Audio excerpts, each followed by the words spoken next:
10. Action as an exchange. We have stated that all action involves an exchange, a giving up of a state of affairs for what the actor expects will be a more satisfactory state.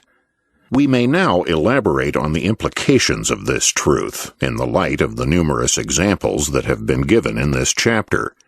Every aspect of action has involved a choice among alternatives, a giving up of some goods for the sake of acquiring others. Wherever the choice occurred, whether among uses of durable consumers' goods or of capital goods, saving versus consumption, labor versus leisure, etc., such choices among alternatives, such renouncing of one thing in favor of another, were always present. In each case, the actor adopted the course that he believed would afford him the highest utility on his value scale, and in each case the actor gave up what he believed would turn out to be a lesser utility. Before analyzing the range of alternative choices further, it is necessary to emphasize that man must always act. Since he is always in a position to improve his lot, even doing nothing is a form of acting.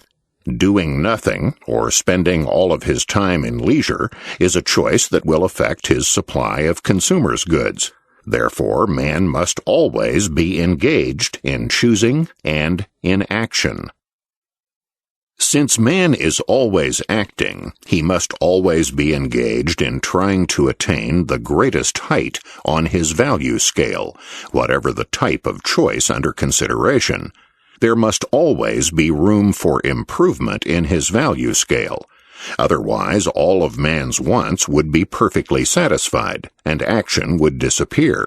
Since this cannot be the case, it means that there is always open to each actor the prospect of improving his lot, of attaining a value higher than he is giving up, that is, of making a psychic profit.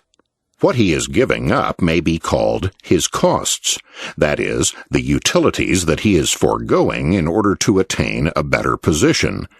Thus, an actor's costs are his foregone opportunities to enjoy consumers' goods.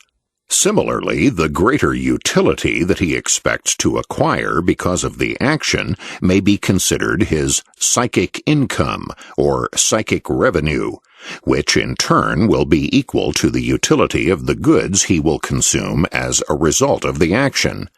Hence, at the inauguration of any action, the actor will believe that this course of action will, among the alternatives, maximize his psychic income or psychic revenue, that is, attain the greatest height on his value scale.